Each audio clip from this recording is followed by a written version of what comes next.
अक्सर प्लॉट खरीदने से पहले या ज़मीन मकान खरीदने से पहले कुछ छोटी छोटी चीज़ें हैं जो हम लोग नज़रअंदाज कर देते हैं और वो गलतियां जो है भविष्य में बहुत भारी पड़ती हैं हम लोगों को। हमको कह लीजिए या आपको कह लीजिए, बहुत भारी पड़ती हैं। वो जो छोटी छोटी चीज़ें होती हैं, छोटी छोटी गलतियां होती हैं, वो बहुत भारी पड़ती हैं और उनको भविष्य में सुधारा नहीं जा सकता है। तो मैं आपसे इस वीडियो में उन्हीं गलतियों के बारे में बात करने वाला हूं। आप वीडियो को पूरा देखें। अगर आप मेरे चैनल पर नए हैं, आपने चैनल को सब्सक्राइब नहीं किया है तो अभी सब्सक्राइब कर लें, क्योंकि इस तरीके की वीडियो और कंटेंट मैं आपके लिए बनाता रहता हूं, जिसमें आपको घर मकान संबंधी चीज़ों की जानकारी मिलती रहती है और प्रॉपर्टी के भी अपडेट मैं देता रहता हूं। हमारी 2 अपनी प्लानिंग है, उनके बारे में भी मैं आपको बताता हूं।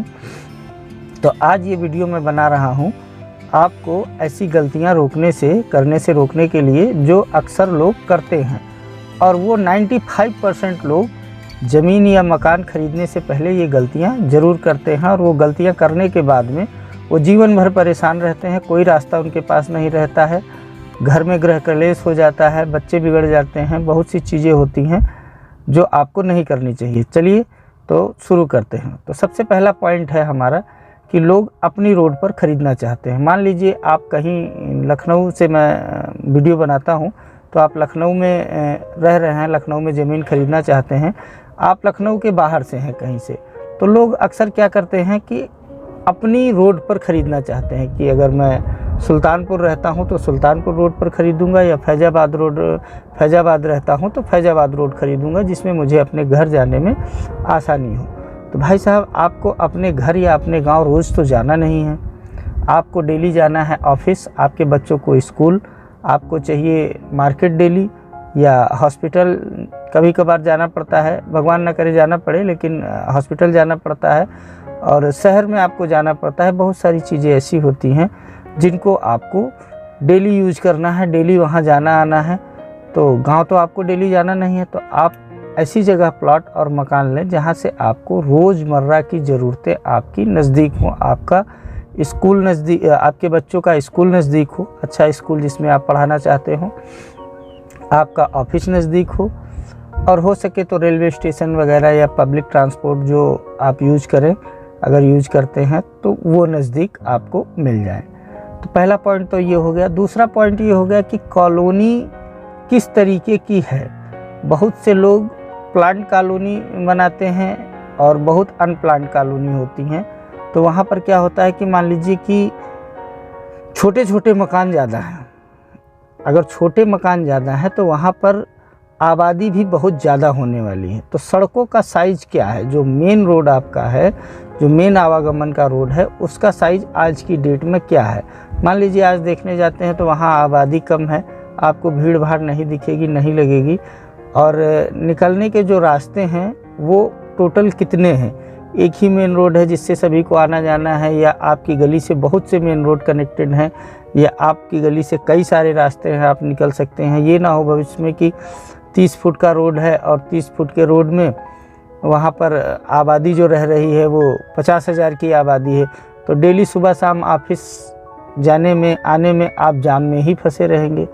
वहाँ पर इतनी गाड़ियों की भीड़ बढ़ जाएगी कि आप जाम में ही फंसे रहेंगे। तो रोड साइज़ क्या है और वहाँ पर भविष्य में कितनी भीड़ होने वाली है, इन चीज़ों का आप ज़रूर ध्यान रखें। दूसरी सबसे बड़ी चीज़ होती है कि प्लाट साइज़ वहाँ पर क्या है। ये देखिए बहुत महत्वपूर्ण पॉइंट है जो अक्सर लोग नज़रअंदाज कर देते हैं कि वहाँ पर प्लॉट साइज़ क्या है। बहुत से यहाँ लखनऊ में प्रॉपर्टी डीलर या बिल्डर हैं, मैंने देखा है कि उन्होंने क्या किया, एक चार्ट बनाया, एक प्लानिंग बनाई, और उस प्लानिंग में उन्होंने पहले तो प्रॉपर प्लॉट साइज़ दिखाया कि इतने इतने प्लॉट साइज़ के हैं, या बहुत लोग नहीं दिखाते हैं। आप गए, आपका बजट है 5,000 लेने का, तो आपको 5,000 स्क्वायर फीट उन्होंने दे दिया। आपके जस्ट बगल में उन्होंने 500 दे दिया, आपके सामने उन्होंने 1200 दे दिया, या आपके सामने उन्होंने 700 दे दिया। मतलब हर कटिंग के प्लाट उस कॉलोनी में उपलब्ध हैं। तो इस तरीके की कॉलोनी में आपको घर लेने से या मकान प्लॉट लेने से बचना चाहिए। वो इसलिए होता है कि मान लीजिए आप अगर बड़ा घर बनाए हैं, आपकी क्षमता है, आपने 2000 स्क्वायर फीट का घर बनाया, 1500 स्क्वायर फीट का बनाया, आपने 50 लाख 60 लाख लगा करके मकान बढ़िया बनाया, अपने जीवन की सारी जमा पूंजी उसमें आपने लगा दी और सारा पैसा आपने खर्च कर दिया, सब कुछ लगा करके आपने बढ़िया आलीशान घर बनाया और आपके घर के सामने आकर के किसी ने 500 स्क्वायर फीट में घर बना दिया और 500 स्क्वायर फीट में घर बना दिया और चलाते हैं वो भाई साहब बैटरी रिक्शा या ठेला लगाते हैं सब्जी का, तो आपके ऊपर क्या असर पड़ेगा सोच लीजिए। मान लीजिए सामने वाले का कोई धंधा है, वो बहुत अच्छी जॉब भी करते हैं, लेकिन आपके मकान का लुक वहाँ पर ख़राब हो जाना है और उसको आप बदल नहीं सकते हैं। सामने का 500 स्क्वायर फीट का 300 स्क्वायर फीट का कितना भी प्लॉट है उसको आप बदल नहीं सकते हैं किसी भी कीमत पर। आपके बच्चे अच्छे स्कूल से पढ़ के आते हैं, आप पढ़ाते हैं बढ़िया स्कूल में, उनके बच्चे प्राइमरी पाठशाला से पढ़ के आते हैं, आपके बगल में रहते हैं, तो आप बच्चों को कितना रोकेंगे? सब साथ में ही खेलेंगे तो आपके बच्चे कल बिगड़ेंगे। आपकी पत्नी का दूसरा क्लास है, अगल बगल वालों का दूसरा क्लास है, तो उस चीज़ में भी कल झगड़ा होगा, वो भी नहीं बनेगा। तो ये सब चीज़ें बहुत मायने रखती हैं, बहुत छोटी छोटी चीज़ें हैं। ये आप लोग या बहुत से लोग ऐसा नहीं ध्यान दे पाते हैं, नहीं सोच पाते हैं। तो आपको ऐसी जगह प्लॉट लेना चाहिए, ऐसी जगह घर लेना चाहिए जहाँ पर कॉलोनी में कुछ नियम कानून हो और प्लॉट साइज का कम से कम वहाँ पर तो नियम होना ही चाहिए कि आपके इतने से कम नहीं होंगे, जो आपका है उससे कम नहीं होगा। और दूसरी सबसे बड़ी चीज़ होती है ड्रेनेज सिस्टम।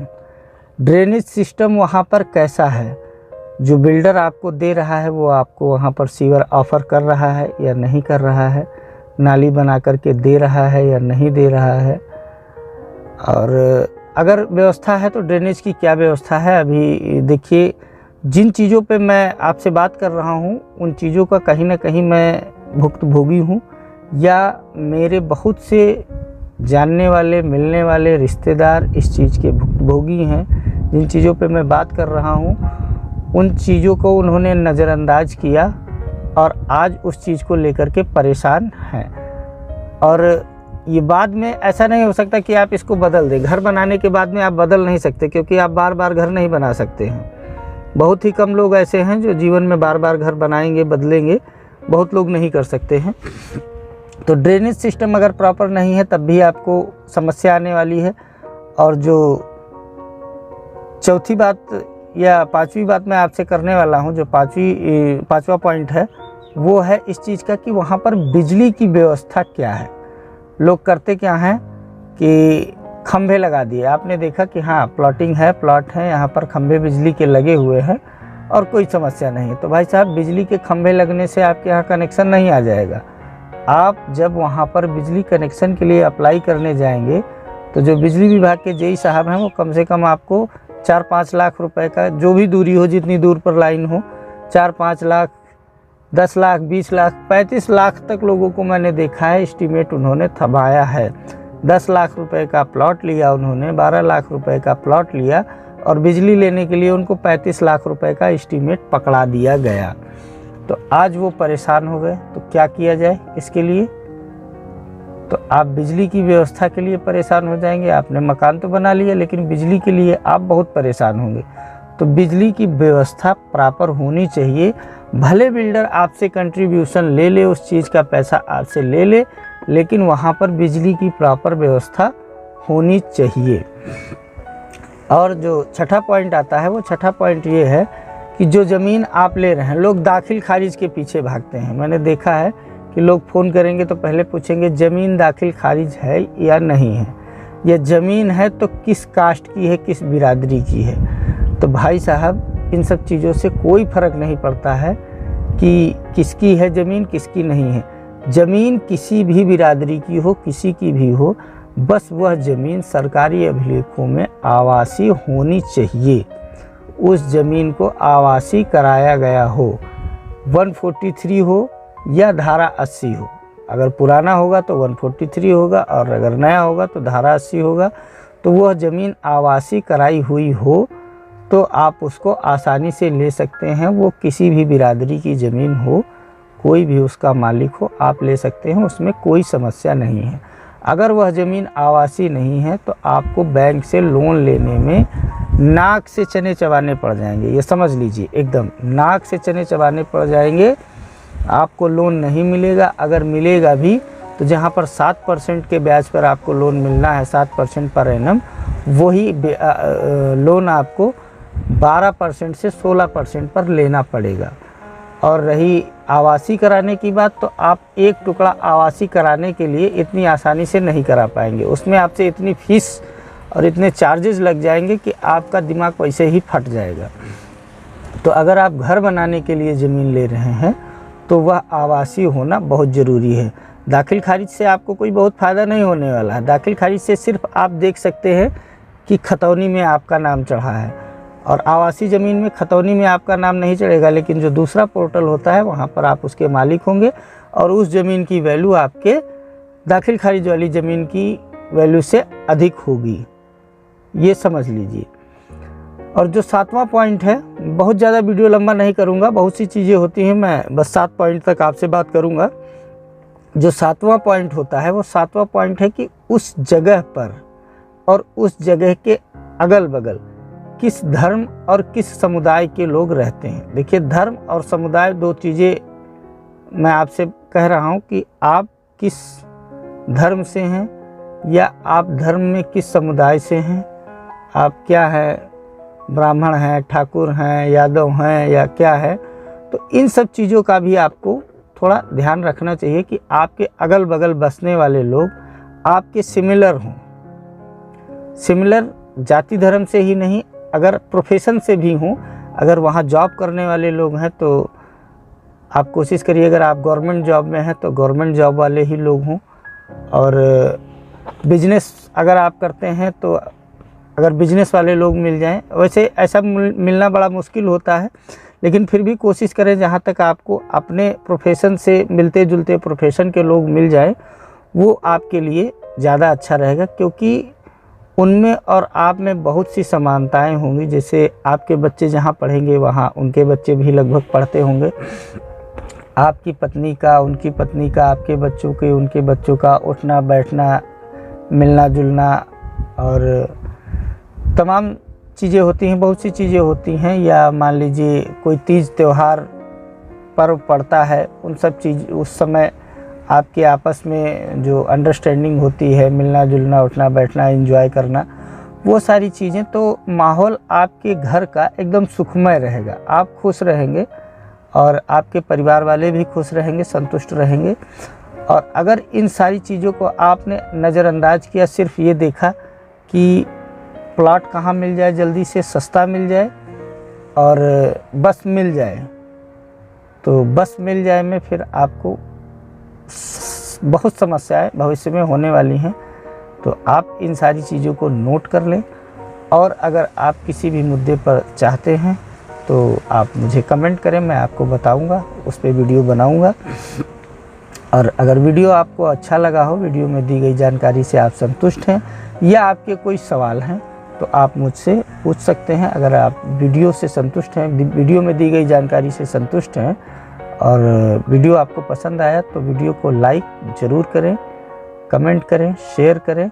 और अगर आपने चैनल को अभी भी सब्सक्राइब नहीं किया है तो प्लीज़ आप चैनल को सब्सक्राइब कर दें।